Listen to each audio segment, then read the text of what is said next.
Bismillahirrahmanirrahim. Assalamualaikum warahmatullahi wabarakatuh. Waalaikumsalam warahmatullahi wabarakatuh. Alhamdulillahirabbil alamin. Wassalatu wassalamu ala nabiyyina Muhammad wa ala alihi wa sahbihi wa man tabi'ahu bi ihsanin ila yaumiddin. Amma ba'd. Hadirin peserta kajian ilmiah pada malam hari ini, alhamdulillah kita bisa berjumpa kembali untuk melanjutkan kajian fikih manasik haji yang akan disampaikan oleh Al-Ustadz Abu Hamzah hafidhahullah ta'ala. Malam ini adalah malam atau pertemuan yang kelima. Selanjutnya kami persilakan kepada Al-Ustadz untuk bisa memulai kajiannya.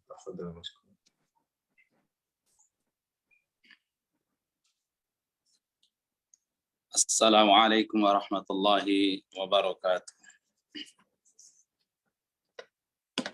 Innal hamdalillah nahmaduhu wa nasta'inuhu wa nastaghfiruh wa na'udzu billahi min shururi anfusina wa sayyiati a'malina may yahdihillahu fala mudilla lahu wa may yudlil fala hadiya lahu.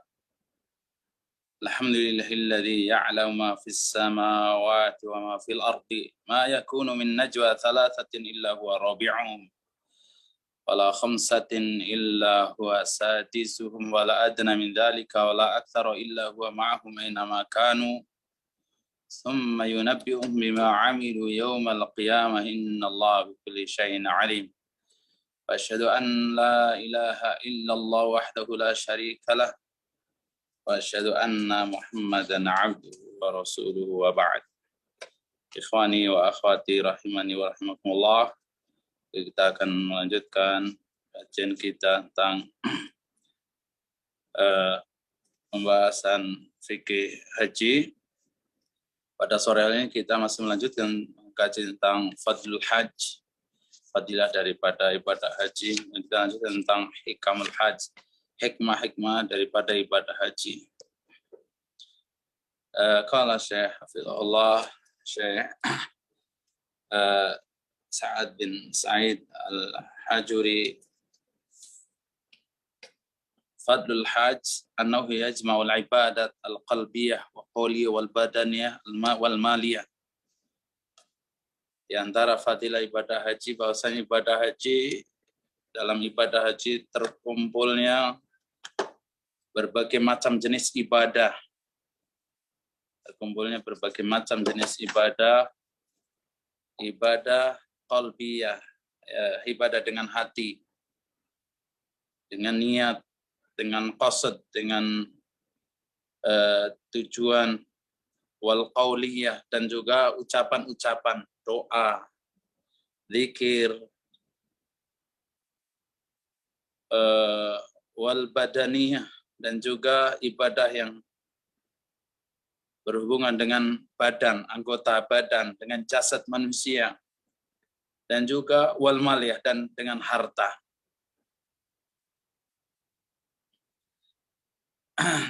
Dikatakan ibadah qalbiyah karena berhaji mesti harus ada niat, ada qasad, ada maksud.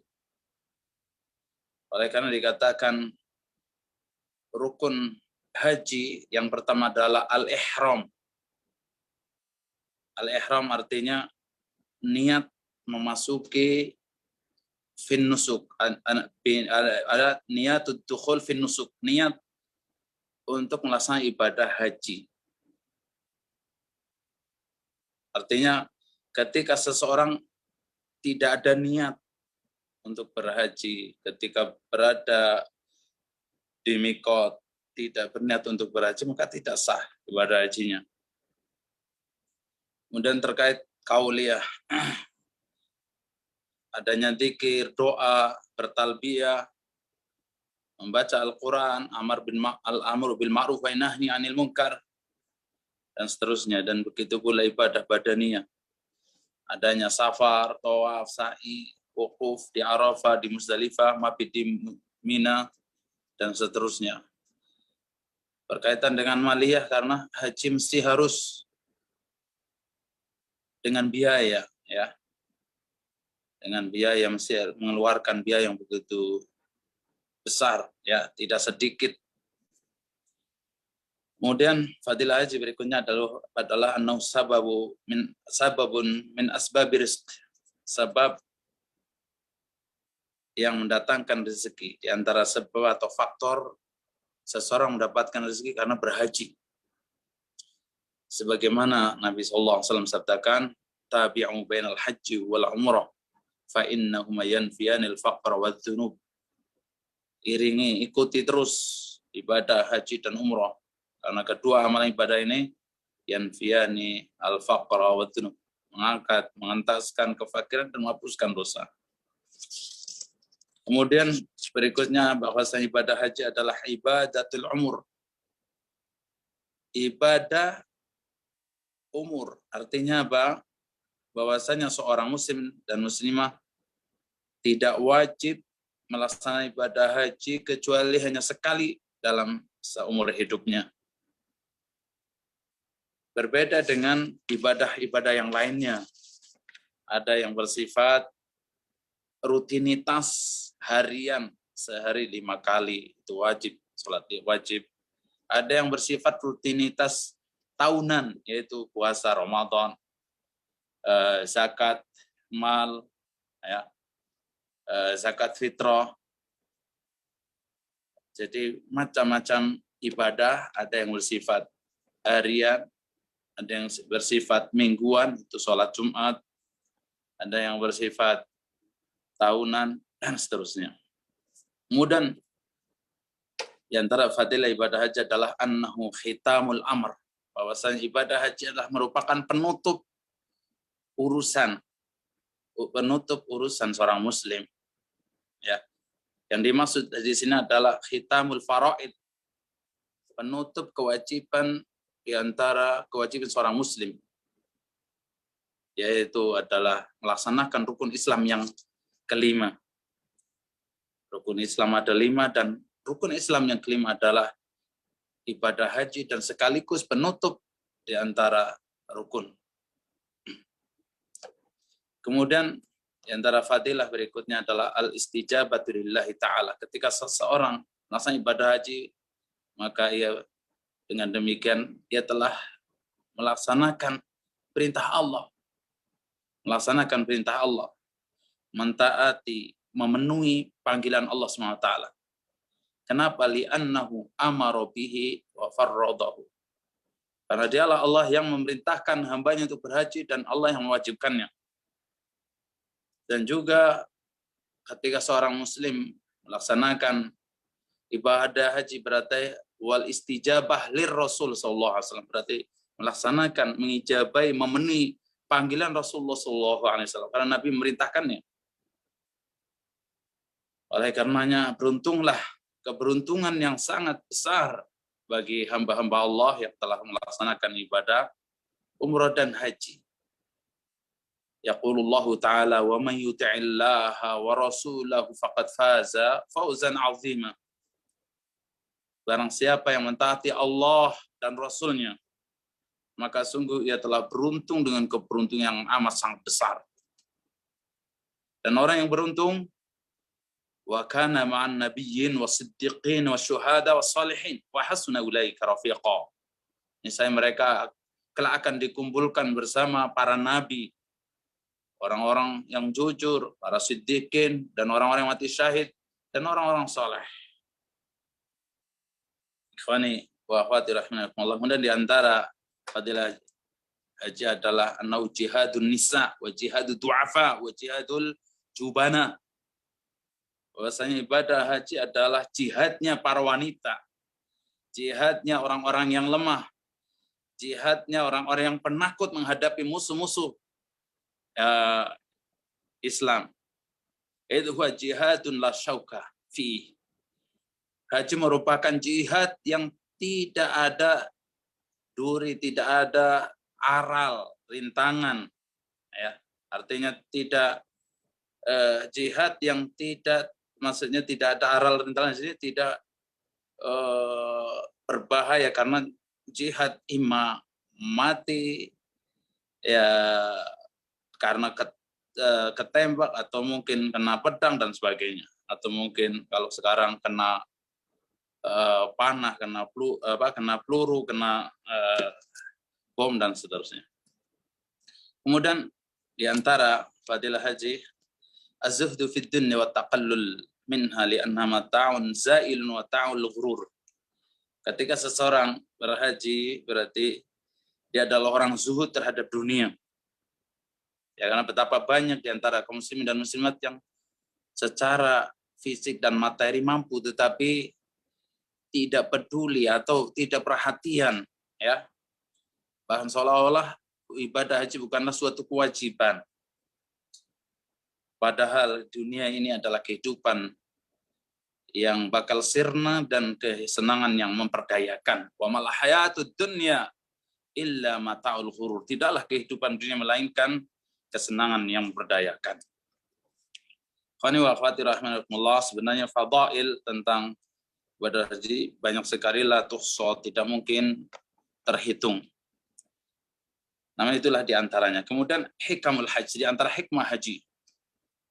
Ya, hikmah daripada ibadah haji. Ketahuilah bahwasanya di antara hikmah ibadah haji adalah liyashhadu manafi'a lahum. Antaranya Allah firmankan dalam surat Al-Hajj ayat yang ke-28, agar mereka menyaksikan manfaat-manfaat untuk mereka. Agar kaum muslimin, kaum muslimat menyaksikan manafi' lahum. Ya, apa itu sih manfaatnya? Di sana ada manafi' ukhrawiyah dan manafi' dunyawiyah. Manfaat-manfaat yang bersifat akhirat dan bersifat dunyawiyah. Yang pertama tahqiqut tauhid lillahi al-wahid al-qahhar. Yang pertama hikmah daripada ibadah haji adalah merealisasikan ketauhidan kepada Allah Subhanahu wa taala. Mentauhidkan bahwasanya dialah Allah yang maha berhak diibadahi. Dialah yang mengatur alam jagat raya ini. Dialah Allah Subhanahu wa taala yang memiliki nama-nama Allah dan sifat-sifatnya yang mulia.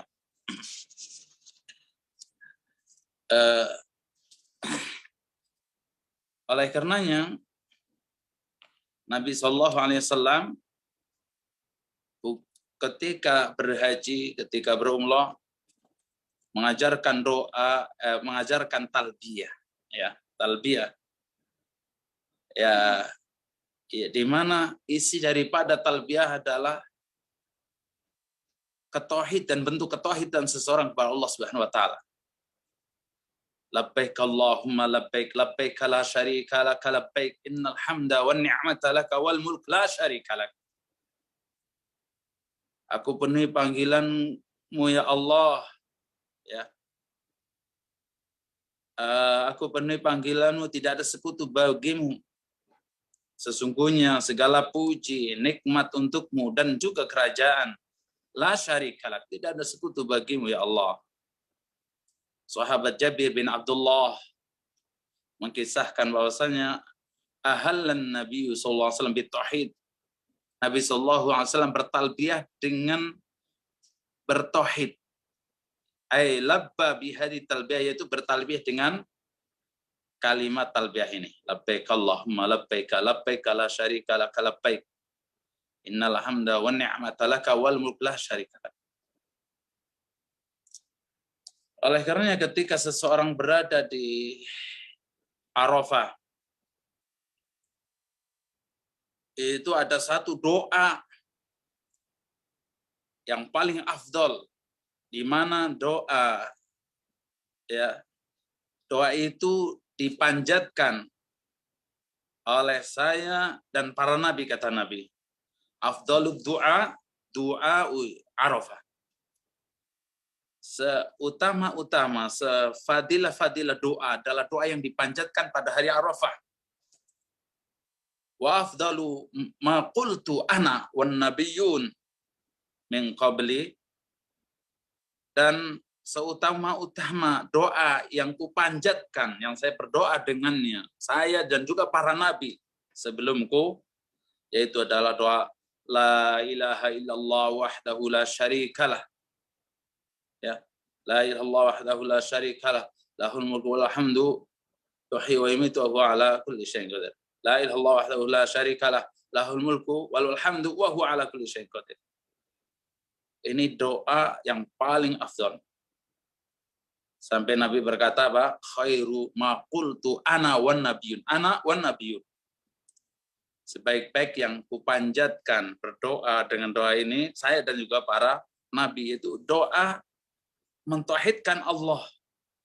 La ilaha illallah wahdahu la syarikalah. Tidak ada sembahan yang berhak diibadai kecuali Allah Subhanahu wa taala semata. La syarikalah, tidak ada sekutu baginya. Lahul mulku walahul hamdu wa huwa ala kulli syai'in qadir. Milik Allah lah kerajaan dan milik Allah lah segala puji dan dialah Allah terhadap segala sesuatu maha mampu. Adalah kita hafalkan doa ini karena doa yang paling afdal dibandingkan doa-doa yang lainnya ketika dipanjatkan di padang Arafah. Kemudian di antara hikmah daripada ibadah haji adalah al-istijabatu lillahi ta'ala. Mengabulkan panggilan atau mengabulkan panggilan Allah Subhanahu wa taala. Oleh karenanya Allah Subhanahu wa taala berfirman kepada Nabi Ibrahim, wa adzin fin nasi bil hajj. Wa adzin, wahai Ibrahim, kumandangkan, panggillah manusia untuk berhaji. Berkata Ibnu Abbas, faballigh hadzal adzan kullaman sayahujj. Ya. Fabalagha hadzal adzan kullaman sayahujj. Ya. Dengan firman Allah, perintah Allah kepada Nabi Ibrahim untuk menyampaikan kepada manusia. Padahal dahulu belum ada mikrofon, belum ada internet, belum ada telepon. Nabi Ibrahim memanggil manusia, ya Yohanes, ya wahai manusia, berhajilah kalian, ya, karena Allah merintahkannya. Setelah Nabi Ibrahim mendapatkan perintah dari Allah, wa adzin fin nasi bil hajj, maka Ibnu Abbas mengatakan, fabalagha hadzal adzan kullu man yahujj, ya, kullu man yahujj, ya. Maka undangan Nabi Ibrahim, panggilan Nabi Ibrahim, seruan Nabi Ibrahim untuk berhaji ini sampai kepada setiap orang yang hendak berhaji. Artinya ketika seseorang menunaikan ibadah haji ini, berarti ia telah mengijabain, ya, memenuhi panggilan Allah Subhanahu wa taala. Oleh karenanya talbiyah yang seorang muslim dan muslimah ketika memenuhi panggilan Allah, mengucapkan labbaik Allahumma labbaik. Ya Allah, aku penuhi panggilanmu, ya Allah. Ikhwani fillah rahimani wa rahimakumullah. Kemudian di antara hikmah daripada ibadah haji, ta'zimu sya'airillah. Ketika seseorang berhaji, maka ia telah mengagungkan syiar di antara syiar Allah. Wa ta'zimuha min taqwal qulub. Manakala seorang muslim dan muslimah mengagungkan Allah, itu bentuk ketakwaan hati. Wa may yu'azzim sya'airallah fa innah min taqwal qulub. Barang siapa yang mengagungkan syiar Allah, ya, maka sesungguhnya itu adalah bentuk ketakwaan hati seseorang. Di antara syiar Allah yang paling agung adalah ibadah haji. Tidak ada di antara agama yang ada di dunia ini yang semeriah, ya, serame ibadah haji. Bahkan seandainya tidak dibatasi oleh pemerintah Arab Saudi, tentu, ya, tidak muat tempat-tempat ibadah haji, tidak muat Masjidil Haram, tidak muat Masjid Nabawi. Oleh karenanya aturan pemerintah Arab Saudi berhaji dengan cara yang resmi adalah kemaslahatan yang luar biasa. Bukan berarti jangan sampai suudzon kalau pemerintah Saudi itu melarang orang beribadah haji, tidak. Jangan sampai di antara seorang muslim dan muslimah suudzon, praduga, berprasangka jelek kepada pemerintah Arab Saudi, karena wallahi itu demi kemaslahatan. Oleh karena sebelum dibatasi haji harus dengan cara yang resmi, ya, maka banyak nyawa yang melayang, ya. Kenapa? Karena zahmah, karena berdesak-desakan, berhimpit-himpitan. Ikhwani wa akhwati rahimakumullah, itulah syiar di antara syiar Allah yang paling agung adalah ibadah haji. Dan ketika seseorang melaksanakan ibadah haji berarti malah mengagungkan syiar Allah. Bagi orang yang meremehkan, tidak perhatian, bahkan mengabaikan tentang syiar yang agung ini, berarti dia adalah hakikatnya orang yang jauh daripada ketakwaan kepada Allah SWT. Kemudian di antara hikmah ibadah haji adalah at-tawakkul 'ala Allah wahdah. Ketika seorang berhaji adalah hakikatnya orang yang paling bertawakal kepada Allah SWT. Kenapa tidak? Karena dia berani mengorbankan jiwa, raga, hartanya untuk menggapai haji yang mabrur. Meninggalkan keluarga dan handai tolan demi meraih haji yang mabrur, demi memenuhi panggilan Allah, demi melaksanakan kewajiban sebagai seorang muslim dan muslimah. Orang yang berhaji hakikatnya orang yang bertawakal kepada Allah, sebenar-benar tawakal, ya. Oleh karena Allah firmantahkan, wa 'alallahi fatawakkalu in kuntum mu'min. Hendaklah kepada Allah lah kalian bertawakal jika kalian betul-betul beriman. Wa may yatawakkal 'alallahi fa huwa hasbuh. Barang siapa yang bertawakal kepada Allah, Allah yang akan bakal memberikan kecukupan hidup, kecukupan rezeki, kecukupan kesehatan. Ini bagi orang yang bertawakal kepada Allah. Oleh karenanya qudwah kita sallallahu alaihi wasallam memberikan bimbingan kepada kita dengan sabdanya lau tawakkaltum. Dalam riwayat lain, lau annakum tatawakkaluna 'ala Allah haqqa tawakkuli. Seandainya kalian betul-betul tawakal, menggantungkan diri hidupnya kepada Allah, ketika Allah merintahkan suatu perintah, segera ia laksanakan, kemudian pasrahkan segala urusan kepada Allah. Tidak berpikir panjang, nanti anak cucu kita makan apa kalau kita berhaji mesti harus jual aset yang ada. Ini kurang tawakal kepada Allah. Manusia itu tomak. Manusia secara umum memiliki sifat serakah, ambisius terhadap harta. Wa innahu lihubbil khairi lasyadid. Amat sangat ambisius terhadap harta. Kurang tawakalnya kepada Allah. Padahal qudwah kita mengajarkan lau annakum tatawakkaluna 'ala Allah haqqa tawakkuli. Seandainya kalian betul-betul bertawakal kepada Allah dengan sesungguhnya, la razaqakum kama yarzuqut thair. Pasti niscaya Allah akan berikan rezeki kepada kalian sebagaimana Allah memberikan rezeki kepada burung. Burung tidak menyimpan kekayaan seperti manusia. Burung, apa kata Nabi, takhdu khimasan wa ta'udu bitonan. Dalam riwayat lain, wa taruhu bitonan. Di mana burung di waktu pagi dia terbang dari sarangnya dalam kondisi perut kosong. Wa ta'udu bitonan, wa taruhu bitonan, dia kembali ke sarangnya dalam kondisi perut kenyang. Itulah tawakal burung. Tidak serakah seperti kita. Seperti hamba-hamba yang zaluman jahula, yang banyak melakukan kedzaliman dan kebodohan. Ikhwani wa akhwati rahimakumullah. Kemudian di antara bentuk atau hikmah ibadah haji ini adalah mukhalafatul musyrikin. Menyelisih orang-orang musyrik. Orang musyrik berhaji memang, tetapi hajinya mereka menyekutukan Allah. Bahkan talbiyahnya mereka la syarika laka illa syarikan huwa laka tamlikuhu wa ma malak. Ya, talbiyahnya mereka juga yang talbiyah yang mengandung kesyirikan. Ketika mereka tawaf, mereka yatufuna fil Ka'bah sonam. Mereka tawaf tapi di sekitar Ka'bah ada berhala-berhala juga yang disembah dengan disembah selain Allah. Bahkan wa haulal Ka'bah 360 sanaman.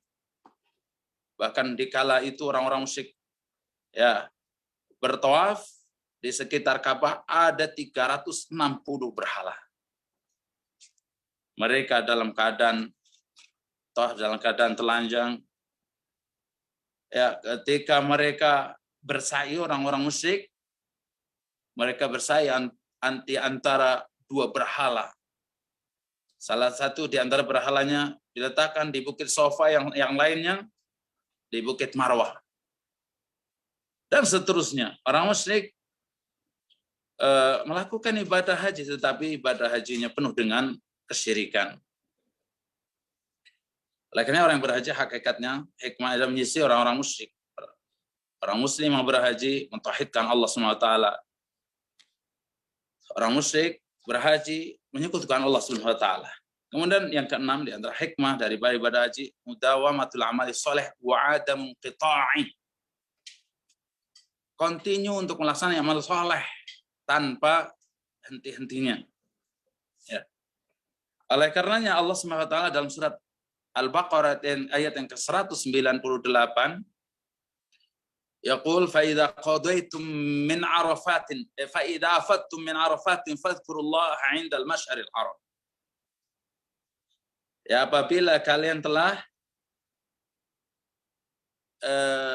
meninggalkan Arafat, ya, setelah banyak zikir dari pagi sampai petang di Arafat, ya, berdoa, bermunajat kepada Allah, maka tetap Allah perintahkan fadhkurullah 'indal masy'aril haram.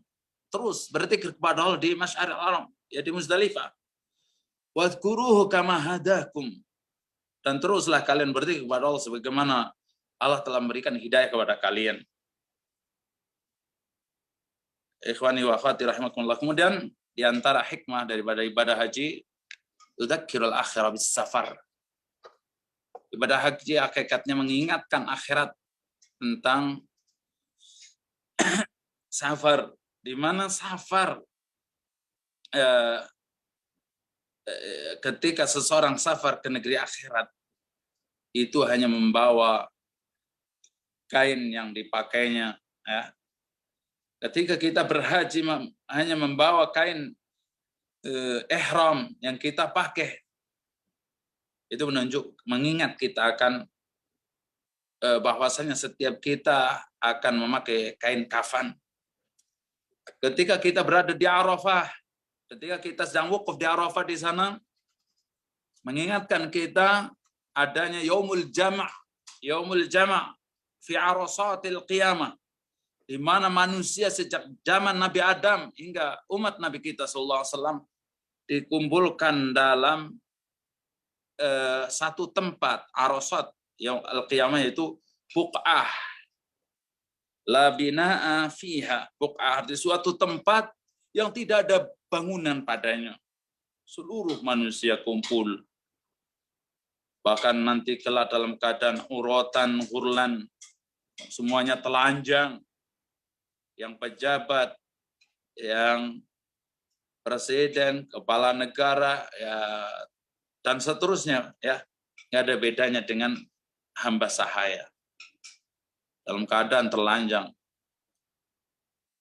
Semua manusia dikumpulkan di padang mahsyar. Kemudian di antara hikmah daripada ibadah haji, al-hajju tarbiyatun lil arwahi wal abdan wa badlun lil amwal. Bahwasanya ibadah haji merupakan mendidik jiwa, mendidik roh kita, mendidik badan kita, ya, mendidik kita seorang muslim untuk mencurahkan harta di jalan Allah SWT. Oleh karenanya pada pertemuan lalu kita jelaskan, di antara ulama menjelaskan bahwa di antara bukti seorang hajinya mabrur, maka dia setelah pulangnya dari haji dia bertambah dermawan. Yang tadinya pelit dia dermawan, tambah bagus akhlaknya, tambah bagus ibadahnya. Kenapa ibadah haji merupakan tarbiyah lil arwah wal abdan? Ibadah haji merupakan ibadah yang mendidik roh-roh, badan-badan, jiwa manusia, ya. Karena ibadah haji adalah ibadah yang terkumpul antara ibadah rohaniyah wal badaniyah wal maliyah, terkumpul dari berbagai jenis macam ibadah ya, yang bersifat rohaniyah, bersifat badaniyah, jasadiyah, bersifat maliyah. Ibadah yang bersifat rohiyah adalah tauhid. Bersifat badaniyah seperti sholat, puasa, bersifat maliyah, zakat. Sedangkan ibadah haji ini mencakup semua ibadah. Kemudian di antara hikmah ibadah haji adalah al-khudu' wa tadallul lillahi ta'ala. Bukti seseorang tunduk kepada Allah Subhanahu wa taala. Kemudian di antara hikmah ibadah haji al-istima' bi ikhwanihil muslimin min kulli makan. Berkumpulnya seluruh kaum muslimin dari segala penjuru. Ya, seluruh kaum muslimin, yang hitam, yang putih, yang coklat, semuanya kumpul di dalam satu amal ibadah, dalam satu di tempat-tempat yang Allah telah tentukan. Kemudian di antara hikmah dari ibadah ta'widul insan 'ala sabr wa tahammul wal indibat. Di antara hikmah ibadah haji adalah melatih seseorang untuk sabar, wa tahammul, dan siap menahan beban hidup. Karena banyaknya manusia butuh kesabaran. Haji bukan tamasya, butuh tahammul, ya, butuh siap menanggung beban, ya. Wal intibat, perlu kedisiplinan. Oleh karena dahulu ketika belum dibatasi ibadah haji itu, saking banyaknya manusia ngantri di kamar kecil, ya, itu yang ngantri itu pada berebut sampai pukul-pukulan, ya, sampai marah, ya, kurang sabar, kurang tahammul. Kemudian di antara hikmah ibadah haji adalah syukrullah ta'ala ala ni'ami. Ketika seorang beribadah, melaksanakan ibadah haji ini berarti bentuk ia telah bersyukur kepada Allah atas segala nikmat-nikmat yang Allah berikan kepadanya.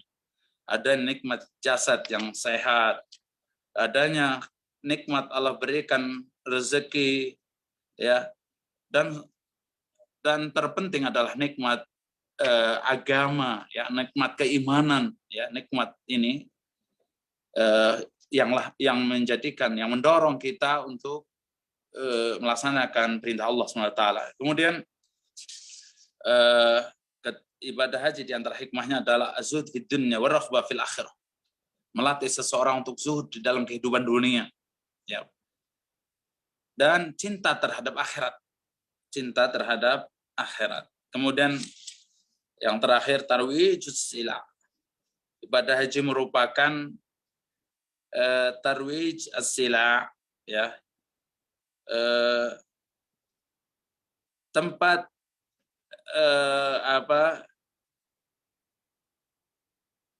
perdagangan, artinya tempat sesuatu yang menjadikan laris perdagangannya. Tarwijus sila artinya tarwij itu maknanya publikasi, as-sila perniagaan, perdagangan, ya, artinya betapa banyak kaum muslimin yang menjadi kaya disebabkan karena apa? Mensarfit jamaah haji, jamaah umroh, ya. Bagi yang jujur itu barokahnya luar biasa, ya. Bisa beli rumah, bisa beli kendaraan dan sebagainya. Kenapa? Khidmat duyuf rahmah, mencari tamu-tamu Allah. Yang punya hotel panen duit, ya, sepanjang masa, terlebih di musim haji. Yang hotel bintang 5 biasanya hanya 500 real, 2 juta semalam. Di musim haji bisa nyampe 5 juta semalam pun laku. Ya, ya, ini sungguh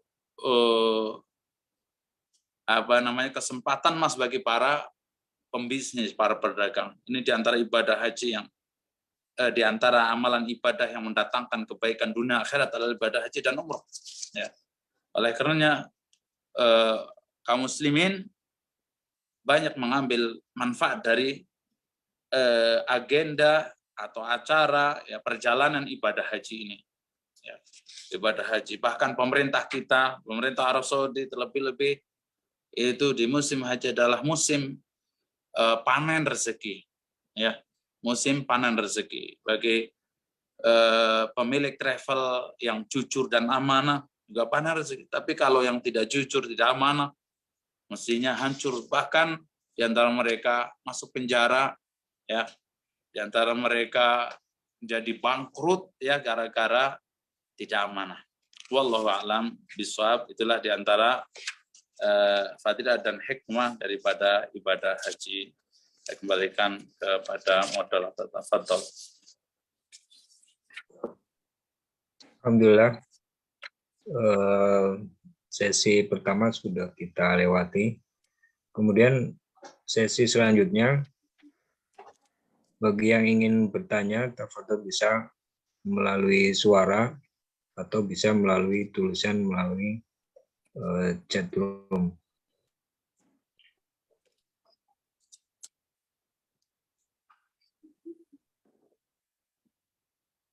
Ya, sambil menunggu mungkin Ustaz bisa menyampaikan fatwa. Baik, alhamdulillah. Wassalatu wassalamu ala Rasulillah wa ba'd. Ikhwani fiddin rahimani wa rahimakumullah. As-sa'il yaqul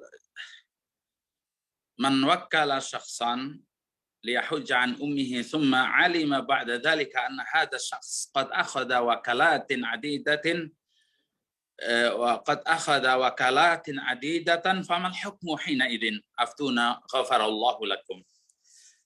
Pada suatu hari Syekh Fadilatul Syekh Muhammad bin Shalih Al-Utsaimin rahimahullah ditanya, ada seseorang yang pernah memberikan wakil atau memberikan amanah agar membadalin haji ibunya, badalin haji ibunya. Ternyata diketahui si fulan yang diberi amanah untuk badalin ibadah haji ibunya, dia telah mengambil amanah badal haji dari banyak orang, ya. Apa hukumnya ketika itu? Mohon kami diberi fatwa, semoga Allah mengampuni Anda. Al-jawab fadilatul syekh rahimahullah, qala syekh rahimahullah, alladzi yanbaghi lil-insani an yakuna haziman fi tasarrufih. Yang seyogianya bagi seseorang hendaklah menjadi orang yang selektif atau harus selektif meneliti siapa yang tasarrufnya, ya, perilakunya itu bagus. Artinya kita harus ketika memberi amanah harus milih-milih, hati-hati. Ini orang ini amanah tidak, diseleksi dulu. Wa alla yuwakkila al-amra illa ila syakhsin yatma'innu ilaihi fi dini. Seorang muslim seyogianya tidaklah memberikan wakalah atau tadi badal haji, ya, atau amanah kepada seseorang kecuali kalau orang tersebut itu agamanya ini jelas, dia orang yang istiqamah, yaitu bi ayyakuna aminan aliman bima yahtaju ilaihi fi mithli hadzal amal alladhi ukila ilaihi. Hendaklah orang tersebut adalah orang yang amanah, orang yang mengetahui dengan apa yang dibutuhkan kepadanya seperti hal itu, ya, yang ia beramal dan diwakilkan atau yang mendapatkan amanah, yaitu faida aradta an tu'tiya syakhsan yahujja an abika al-mutawaffa atau ummika fa'alika an takhtara minan nasi man tathiqu bihi fi ilmihi wa fi dinihi. Ini nasihat Syekh rahimahullah, apabila engkau hendak memberikan amanah untuk mewakilkan atau membadalin ibadah haji kepada seseorang, ibadah haji untuk badan ibadah haji bapakmu atau ibumu, hendaklah engkau memilih di antara manusia yang betul-betul thiqah, ya. Thiqah itu bisa dipercaya tentang keilmuannya dan agamanya. Wa dzalika li anna katsiran minan nasi 'indahum jahlun 'azim fi ahkamil hajj. Kenapa demikian? Kita harus selektif memilih orang yang dia adalah bisa dipercaya tentang ilmu dan agamanya, karena banyak di kalangan manusia mereka yang bodoh, ya, bahkan kebodohan yang besar, ya, tentang hukum-hukum ibadah haji. Semangat mengumpulkan harta bagaimana bisa haji, tetapi tidak semangat thalabul ilmi, ngaji ogah-ogahan, tidak mau ya hukum atau tata cara, tidak mau mengetahui tata cara ibadah haji yang benar sesuai tuntunan Nabi. Ini banyak di kalangan kaum muslimin. Ya. Fala yu'adduna al-hajja ala ma yanbaghi. Ya. Bahkan mereka orang-orang bodoh ini seandainya menerima amanah badal haji, tidak melaksanakan ibadah haji sesuai apa yang dikehendakinya. Ya. Wa in kanuhum fi anfusihim umana. Terkadang di antara mereka orang-orang bodoh ini umana, orang-orang yang amanah, ya. Lakinnahum yadhunnuna anna hadha huwal wajib alaihim. Akan tetapi mereka menyangka bahwasanya yang penting kewajiban mereka adalah amanah, menjalankan amanah. Wa hum yukhti'una katsira, padahal mereka banyak salahnya dalam menjalankan ibadah. Wa mithlu haula'i la yanbaghi an yu'tau inabatan fil haji lil qusuri ilmihim. Seperti orang-orang semacam ini, orang-orang seperti ini tidaklah pantas untuk diberi inabah, untuk membadalin ibadah haji. Karena apa? Dangkalnya pengetahuan ilmu mereka. Wa minan nasi man yakunu 'indahu 'ilmun lakinnahu laysa ladaihi amanah. Dan juga terkadang di antara manusia di sana ada yang memiliki ilmu sebenarnya, dia Masya Allah fikih tentang ibadah umroh haji faham, tetapi tidak punya amanah. Fatajiduhu la yahtamu bima yaqulu. Engkau akan menjumpai di antara mereka tidak memperhatikan apa yang menjadi amanah yang disampaikannya. Aw yaf'alu fi manasikil haji li dha'fi amanatihi wa dinihi. Atau ia melaksanakan ibadah haji, badal haji ini tidak sempurna atau seenaknya saja, ya. Karena apa? Lemahnya amanah yang ia miliki pada dirinya dan agamanya. Wa mithlu hadza aidan la yanbaghi an yu'ta aw yuwakkila ilaihi ada al-hajj. Orang yang semacam ini juga, kata Syekh rahimahullah, tidak seyogianya, tidak sepantasnya diberi amanah untuk mewakili atau membadali ibadah haji. Fa'ala man arada ayuni ba syakhsan fil haji anhu ayakhtara afdala man yajiduhu ilman wa amanah. Ya. Fa'ala man arada, maka bagi orang yang menginginkan, menghendaki untuk mewakili, memberikan amanah badal haji kepada seseorang, hendaklah ia memilih orang yang paling afdal yang ia jumpai kalau orang tersebut memiliki ilmu dan memiliki amanah. Hatta yu'addi ma tuliba minhu 'ala al-wajhil akmal, sehingga orang yang memiliki ilmu tentang manasik umroh dan haji dan juga dia amanah, niscaya akan melaksanakan ibadah hajinya dengan sesempurna mungkin.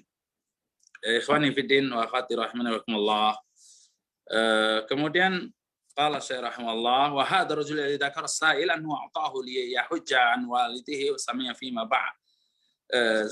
ba'du annahu akhadha hajjat ukhra li ghairihi ينظر فلعل هذا الرجل أخذ هذه الحجات عن غيره وأقام أناسا يؤدونها وقام هو بأداء الحج عن الذي استنابه ولكن هذا لا يجوز للإنسان أن يفعل هذا الفعل. Dan kata Syekh rahimahullah, seseorang yang telah disebutkan tadi dalam pertanyaan bahwasanya ia telah memberikan hartanya untuk membadali ibadah haji ibunya, kemudian setelah itu ternyata ketahuan, ya, ada informasi, ada berita kalau si fulan ini ternyata mengambil badalan haji bukan dari satu orang, ya. Ya, mungkin dia iklan publikasi, ya. Ternyata iklan publikasi biar orang-orang pada badalin haji lewat dia. Kemudian ia wakilkan kepada orang-orang, ya, untuk melaksanakannya agar ia melaksanakan ibadah haji ini. Kata saya, apakah perbuatan ini dibenarkan? Hal yatawakkal ala ashkhas muta'addidin fil hajj atau fil umrah? Apakah boleh seseorang mewakilkan untuk badalin haji ke beberapa orang atau dalam masalah ibadah umrah? Padahal orang yang memberikan amanah ini maunya si fulan tersebut yang melaksanakan badal haji. Ya. Dia bahkan wakilkan kepada orang, dia iklan itu biar dapat faedah. Maka kata Syekh rahimahullah, inna dzalik la yajuz wa la yahil. Ya, kalau seseorang yang memasang iklan tujuan adalah cari dunia, ya, mencari keuntungan, ya dunia, mungkin ini tidak boleh dan tidak halal. Maka orang tersebut telah memakan harta dengan cara yang batil. Ya, karena sebagian orang memang terjadi dia berbisnis dalam masalah ini, ya mengambil badal haji dari banyak orang kemudian dipasarkan ke orang-orang yang mau membadalinya, ya, yang membadalinya dengan harga yang lebih murah, umpamanya dari kaum muslimin dapat amanah atau orang badal haji umpamanya ya, badal haji umpamanya 10 juta, ya. Kemudian ditawarkan ke orang lain, mau nggak badal haji 5 juta, padahal dia ngambilnya ke yang beri amanah 10 juta. Ya. Yang padahal yang memberi amanah ini taunya si fulan tadi yang menerima uang yang mau badalin. Nah, ini kata Syekh, dengan demikian dia telah memakan harta manusia dengan cara yang batil. Ya. Ikhwani fiddin rahimakumullah, barangkali tadi ada pertanyaan, Abu Wais. Yang pertama, untuk kain ihram apakah boleh dicuci dengan deterjen karena mengandung parfum? Kemudian lalu ketika tidur di Mina atau tempat lainnya mungkin ada yang menggunakan selimut yang mana mungkin menutupi seluruh kaki atau kepala, apa hukumnya seperti itu? Dua pertanyaan itu. Di antara hal yang terlarang adalah kita mengolesin baju ihram kita dengan wangian, ini tidak boleh. Sebelum kita berihram, kata ulama, ya, ketika belum memasuki ibadah umroh atau haji, sebelum memakai baju ihram kita disunahkan mandi, ya. Kemudian kita disunahkan pada badan kita memberikan wewangian, ya, bagi laki-laki tentunya. Disunahkan memakai wewangian di badan kita sebelum kita berihram. Tetapi kata ulama tidak boleh di kain ihramnya kemudian dikasih wewangian. Tidak boleh. Nanti setelah kita berihram, memakai baju ihram, kemudian niat melaksanakan ibadah haji tertentu, seraya mengucapkan talbiyah, labbaika umratan, labbaika hajjan. Nah, maka tidak boleh lagi kita memberikan wewangian pada tubuh kita, apalagi baju kita, baju ihram kita. Sebelum itu saja tidak boleh, ya. Sebelum itu saja tidak boleh baju ihram. Jadi nggak boleh. Begitu pula di antara mahdhuratul ihram, di antara larangan daripada ihram adalah kita bagi laki-laki dilarang untuk memakai memakai penutup kepala. Kemudian termasuk memakai sepatu dilarang. Dilarang memakai kaos kaki. Ini hal yang dilarang. Jadi selama kita berihram, masih dalam kondisi berihram, memakai niat melaksanakan ibadah haji, kemudian memakai baju ihram, itu tidak boleh kita menutupi tubuh kita walaupun dalam kondisi tidur. Jadi termasuk terlarang. Tetapi kalau tidak tahu, fala syai'a alaih, kata ulama, maka tidak ada dam, tidak ada dosa. Tapi kalau sengaja maka dia nanti kena namanya fidyah. Ya, di antara fidyah itu nanti umpamanya memotong kambing atau memberi makan 6 fakir miskin, itu antara fidyahnya. Tetapi kalau tidak tahu, maka Rabbana la tu'akhidna in nasina akhtana. Ya Allah maafkan, Allah ampuni. Ya. Ayo Allah alam. Ya, berarti kalau pakai selimut sama saja hukumnya. Di sini Iya, pertanyaannya. tidak boleh. Ya, tidak boleh. Kalau bagi orang yang melaksanakan ibadah haji, ifrad dan qiran, berarti kan kemarin dijelaskan awal dikatakan ibadah haji kan awal Syawal. Umpamanya jamaah haji dari Indonesia datang ke Mekah, ya, datang dari Indonesia dari awal Syawal, entah ke Madinah dulu atau langsung ke Mekah, itu tetap pada ihramnya sampai tanggal 10 nanti Dzulhijjah. Mungkin sebulan, 2 bulan Syawal, Dzulqa'dah, dan 10 Dzulhijjah. Jadi 2 bulan 10 hari kalau datangnya awal Syawal, dia tetap pakai ihram. Makanya rata-rata kan mereka mengambil haji tamattu. Nah, kalau ngambil haji tamattu, maka itu ringan ya bagi laki-laki terutama. Jadi datang Syawal umpamanya langsung umroh selesai, setelah selesai sudah pakai baju biasa sampai cukur, setelah itu pakai baju biasa, sudah nggak ada mahdhuratul ihram, nggak ada larangan ihram. Atau maaf bagi yang suami istri boleh tidur bersama, ya tidak mengapa karena sudah selesai melaksanakan umroh secara sempurna dengan niatan adalah haji tamattu. Ketika berada di mikot atau sejajar dengan mikot berada di pesawat, Allahumma atau labbaika umratan mutamattian biya ilal hajj, bertalbiyah dengan lafaz tersebut. Nah, maka setelah selesai umroh baru tahallul, ya tahallul. Tapi yang repot bagi yang mengamalkan atau mengambil ibadah haji ifrad dan qiran, maka terus pada ihramnya sampai tanggal 10 setelah melakukan 2 amalan, pada jumroh aqobah dan juga mencukur rambut kepala. Baik. Kemudian yang kedua, Assalamualaikum Ustaz, jika berhaji tamattu sementara berkurban juga di negaranya. Setelah berumroh ada bercukur untuk tahallul. Itu bagaimana hukumnya? Karena orang yang berkurban tidak boleh memotong rambut dan kuku dari 1 Dzulhijjah sampai kurbannya dipotong.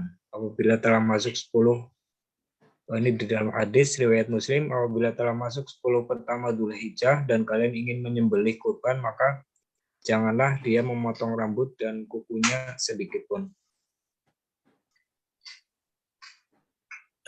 Jadi pertanyaan. Jadi ada yang berhaji tamattu dan di negaranya juga berkorban sekaligus satu waktu. Bagaimana hukumnya untuk memotong rambut dan kuku dari 1 Dzulhijjah sampai korbannya dipotong? Tahallul berarti Ustaz. Baik. Barakallahu fikum. Ya, ini juga kadang jadi iskal. Bahkan sebagian kaum muslimin ya memahami dam tamattu atau yang wajib menyembelih dam atau hadyu adalah bagi yang melaksanakan ibadah haji tamattu dan qiran. Ma'rufnya atau masyhurnya di Indonesia dam tamattu. Dam sebenarnya itu kan darah artinya mengalirkan darah. Tapi yang istilah yang tepat itu adalah hadyu sebenarnya. Kalau yang tidak berhaji itu berkorban. Nah, sementara ini bertanya kan yang melaksanakan ibadah haji tamattu nanti juga menyembelih hadyu dan juga karena kaya ya dan terbiasa setiap tahun Masya Allah berkorban, jadi berkorban sapi lah di Indonesia atau mungkin kambing ya. Nah, sementara disebutkan dalam hadis Muslim ketika sudah memasuki Dzulhijjah maka tidak boleh mengambil rambut dan kukunya, artinya tidak boleh memotong kuku, tidak boleh memotong rambut bagi orang yang hendak berkorban sehingga disembelih hewan korban tersebut. Nah, sementara ketika seseorang hendak berhaji, ya kan, itu disunahkan ya disunahkan memotong kuku, mencukur bulu kemaluan, mencabut bulu ketiak, bahkan setelah selesai umroh harus melaksanakan mencukur rambut kepala, ya, mencukur rambut kepala. Maka anak katakan, wallahu a'lam bishawab, yang jelas ini adalah khos atau istitsna, ya, perkecualian, ya, bagi orang yang haji ya tidak mengapa gitu, perkecualian tidak mengapa memotong kuku tadi, apalagi mencukur rambut kepala setelah selesai umroh, walaupun di negerinya berkurban. Ini adalah perkecualian. Jadi kadang ada hukum al-hukmu yaduru ma'illatihi adaman wa wujudan, ya, wujudan wa adaman. Jadi hukum itu terkadang berputar atau berkisar tentang ilat atau sebab, ya, artinya ada sebab, ada uzur, maka hukumnya jadi berubah gitu. Yang pada asalnya nggak boleh jadi boleh. Itu hukum terkadang seperti itu, ya, seperti tadinya kita sebelum berihram boleh mencuci, ya tadi termasuk pertanyaannya dalam baju ihram dengan wangi nggak boleh. Jadi nggak boleh intinya mencuci dengan sabun yang berwangi, ya, beraroma wangi, harum, itu tidak boleh. Maksudnya pada saat, ya, artinya pada saat ketika kita sedang berumroh, ya, tapi setelah pulang dari umroh kita pakai, setelah kita pulang dari haji kita cuci baju ihram dengan wangi, yang tidak mengapa. Ya, maksudnya setelah baju itu dicuci kemudian kita cuci lagi, atau artinya kita kasih wangi-wangian di baju ihram ini yang nggak boleh, ya, tidak boleh. Jadi tadi ketika seorang muslim berhaji, mengambil haji tamattu, kemudian dia selain menyembelih hadyu di Mekah, ya, kemudian juga berkorban negerinya, maka insya Allah tidak mengapa dia mencukur rambut kepala, karena itu termasuk yang diperkecualikan, ya, diperkecualikan. Perlu diketahui bahwasannya hadyu, ya, bagi yang melaksanakan ibadah haji tamattu dan qiran hukumnya wajib, ya. Kalau tidak mampu maka Allah SWT yaqul fasiyam thalathati ayyam fil haji wa sab'atin idza raja'tum. Ya, puasa 3 hari di saat sedang berhaji. Walaupun sedang berhaji, walaupun di hari tasyrik, kan hari tasyrik terlarang. Ya, termasuk puasa yang dilarang adalah puasa hari tasyrik. Tapi bagi orang yang berhaji tidak bisa berkorban padahal mengambil haji tamattu atau qiran, maka dia mesti harus berpuasa salasati ayyam fil hajj. Puasa 3 hari ketika sedang berhaji. Wa sab'atin idza raja'tum. Kemudian puasa 7 hari ketika setelah selesai melaksanakan ibadah haji. Tilka asyaratun kamilah, itulah hitungan 10 yang sempurna, ya. Itu dari situ menunjukkan juga ada istitsna, perkecualian. Asalnya hukum asal puasa ayyamut tasyrik adalah puasa yang diharamkan, tetapi ketika tidak mampu membayar hadyu karena kehabisan uang atau uang hilang, ya, sementara niatnya dari awal adalah mengambil haji tamattu atau qiran, maka bisa diganti dengan puasa 3 hari ketika sedang berhaji, walaupun di hari tasyrik, hari yang terlarang untuk berpuasa, dan 7 hari setelah kembali dari haji. Pernah terjadi atau pernah ada ikhwan yang bertanya kepada saya, Ustaz, dia sedang berhaji, karena dia eman duit untuk beli hadyu, gimana kalau saya puasa saja, Ustaz? Duh, antum punya duit kok puasa? Nggak boleh puasa itu bagi orang yang punya duit untuk beli hadyu, beli kambing. Nah, ini dengan demikian dia kurang paham bahwasanya puasa adalah pengganti bagi yang tidak mampu membayar hadyu haji tamattu atau qiron. Begitu pula sebagian kaum muslimin meyakini bolehnya menyembelih hadyu di negerinya masing-masing ini keliru. Ya, keliru. Bisa jadi tidak sah karena Allah SWT yaqul hadiyam balighal Ka'bah. Hadiyam balighal Ka'bah. Artinya memilih haji itu ya di dekat dengan Ka'bah, ya di Mekah dan Mina kan gitu dan sekitarnya. Jadi nggak boleh jauh dari Mekah. Wah, saya karena mukim di Madinah nanti motongnya di Madinah, saya nggak boleh. Nggak boleh.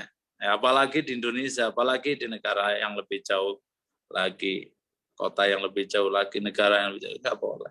Terus di Mekah. Begitu pula di antara kesalahan jamaah haji adalah menyembelih belum mulai tanggal 10. Artinya sekarang sebagian kaum muslimin ya, baik jamaah haji Indonesia atau jamaah haji yang lainnya sudah mulai menyembelih agar bisa menyaksikan di antara alasan mereka mumpung ada waktu ya, nanti mumpung belum rame kan, nanti kalau 10 Dzulhijjah itu sudah ramai sekali. Mungkin di antara mereka khawatir nanti nggak dapat kambing gitu kan. Dapat kambing. Tapi yang jelas itu khilafus sunnahnya ya sunnah. Bahkan bisa jadi tidak sah hadyunya. Jadi tidak sah. Hingga banyak di antara jamaah setelah menghadiri kajian kami dulu ketika kami bersama masyayikh ya sebagai penerjemah di musim haji, ya ketika ada yang bertanya, nah katakan ya sebaiknya Bapak ya haji lagi, beli kambing lagi kan, belum waktunya, coba sholat belum waktunya ya nggak sah kan begitu. Sholat belum waktunya ya tidak sah. Begitu pula menyembelih belum waktunya ya tidak sah.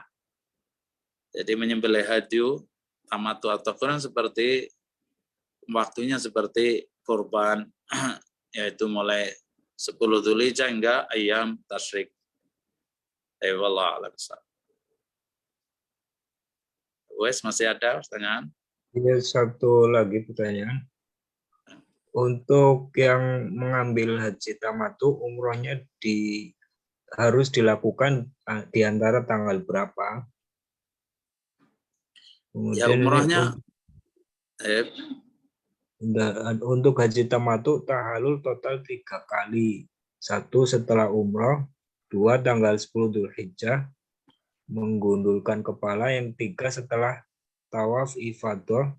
Apakah itu benar? Kalau benar, bagaimana cara membagi rambutnya? Untuk pria padahal di poin 2 kita sudah gundul. untuk mengambil haji tamattu umrohnya hendaklah sebelum tanggal 9 ya. Yang afdal sebelum tanggal 8 Dzulhijjah. Artinya sebelum tanggal 8. Nah, itu yang afdal. Yang artinya dimulai dari 1 Syawal sampai kapan? Umrohnya sampai tanggal 8. Ya, dari 1 Syawal sampai tanggal 8. Artinya waktunya cukup luas. Bagi jamaah haji yang datang 1 Syawal ya langsung umroh, atau pertengahan Syawal, atau awal Dzulqa'dah, atau akhir Dzulqa'dah, atau awal Dzulhijjah, ya silahkan umroh secara sempurna. Kemudian setelah itu memakai baju biasa. Kemudian Ustadz, maaf motong. nah, Ustadz, kalau saya sudah umroh di tanggal berapa kemarin? Di tanggal 12 bulan 11. ya Nah, 12 itu 11 berarti Dzulqa'dah. itu udah termasuk haji tamattu gitu. Tapi saya sudah Iya. kembali ke Riyadh. Oh, yuk, antum sekarang tinggal di Riyadh. Iya. Oh, kalau enggak Jadi tinggal di kemarin Riyadh kembali batal lah tamattunya. Oh, berarti kalau untuk tamattu itu harus stay di Mekah Iya, stay di Mekah. Jadi sampai nanti haji. iya, sampai selesai haji. Di antara jamaah ada yang bertanya pada masyayikh, gimana kalau ke Madinah, ke Jeddah? Nah, kalau masih Madinah dan Jeddah bukan negeri tempat tinggalnya, maka tidak mengapa. Ya, umpamanya ada yang dari Mekah setelah umroh tamattu kemudian ke Jeddah karena travelnya umpamanya di Jeddah atau travelnya di Madinah, ya. Nah, ini diantara ulama mengatakan tidak mengapa haji tamattunya nggak batal. Tapi antum mukim di Mekah, Madinah, Riyadh. Nah, sekarang antum mau tamattu langsung ke Mina umpamanya tanpa umroh lagi, ya maka tidak sah tamattunya, ya. Antum meniatkan haji ifrad atau qiron, ya. Kalau memang antum terasa wah udah umroh waktu yang dekat kok gitu, ya. Tidak mengapa antum mengambil ibadah haji ifrad atau qiron. Karena bagi yang melaksanakan ibadah haji ifrad dan qiron tidak harus ke Mekah, langsung ke Mina, ke Kemah bisa. Artinya sunnahnya memang ke Mekah dulu, mengambil tawaf apa kudum. Tawaf kudum hukumnya sunnah bagi yang mengambil haji ifrad dan qiron. Kemudian utamanya lagi mengambil haji setelah tawaf kudum, maka mengambil sa'i haji. Untuk haji tamattu tahallul total 3 kali. Ya. Tahallul total bukan 3 kali, 2 kali. Ya, 2 kali. Tahallul yang dimaksud di sini adalah mencukur rambut kepala, ya. Kalau dimaksud tahallul sebenarnya makna yang sahih bukan mencukur, ya. Ini diantara gagal pahamnya kebanyakan kaum muslim, tahallul itu ya cukur kan gitu, ya. Memang seseorang dikatakan tahallul ketika setelah selesai cukur kan gitu, ya. Seseorang dikatakan tahallul, artinya tahallul itu artinya yang tadinya kita dilarang ketika dalam kondisi berihram, kemudian tidak dilarang lagi, namanya tahallul, udah bebas dari larangan ya, namanya tahallul, sudah halal, ya, tahallul itu. Nah, ihram maksudnya ketika sudah berihram berarti haram kita melakukan larangan-larangan ihram kan begitu. Nah, kalau yang dimaksud tahallul ini adalah mencukur, ya, maka cukur hanya 2 kali kok. Kapan itu? Setelah selesai umroh. Baik. Yang kedua, makanya ulama mengatakan dan fatwa ulama kalau umroh tamattunya itu dekat dengan pelaksanaan ibadah haji, jangan gundul yang pertama. Cukup memendekkannya. Kemudian untuk tanggal 10 Dzulhijjah setelah melempar jumrah Aqabah baru mengundul rambut kepalanya. Nah, setelah tawaf ifadah nggak ada cukur lagi sudah, karena setelah kita kembali dari Musdalifah yang bermalam di Musdalifah, kita di Musdalifah bermalam sampai pagi, sholat subuh pagi, ya kan? Kemudian kita berjalan menuju Jamarot untuk melempar 1 jumrah saja, itu jumrah Aqabah, ya kan? Lempar jumrah Aqabah. Nah, setelah melempar jumrah Aqabah kita baru mencukur rambut kepala secara gundul. Nah, setelah mencukur rambut kepala baru kita, dengan demikian kita sudah katakan tahallul awal. Tahallul awal ini kita disunnahkan mandi, pakai baju biasa lagi. Jadi cukurnya 2 kali itu setelah melempar jumrah Aqabah. Nah, makanya setelah kita mencukur rambut kepala, kita melempar jumrah Aqabah, kemudian mencukur rambut kepala, nah kita mandi pakai baju biasa. Nah, kemudian kita tawaf ifadah. Jadi tawaf ifadahnya justru afdolnya sebagaimana yang Rasulullah lakukan adalah setelah mandi, setelah tahallul awal, ya, tahallul awal. Jelas ikhwan, jadi setelah tawaf ifadah nggak ada cukur sudah. Nah, tapi bagi yang sebagian ustadz menghimbau jamaahnya sebagai pembimbing ustadz ini, mereka berinisiatif atau memberikan sikap atau istilahnya beliau berinisiatif, ya, berinisiatif. Jamaah yang beliau bimbing itu biasanya dari Mina itu tidak melempar jumrah Aqabah. Ya, biasanya langsung Mina dari Muzdalifah ya, bermalam di Muzdalifah itu langsung ke Mekah, ke Masjidil Haram untuk tawaf ifadah dulu. Ya, jadi orang-orang karena tawaf ifadah tanggal 10 ya. Kaum muslimin sebagian di Masjidil Haram sholat Idul Adha, ya, jamaah haji ini tawaf ifadah karena di situ sepi, mumpung sepi. Tawaf ifadah dulu, kemudian sa'i haji dulu.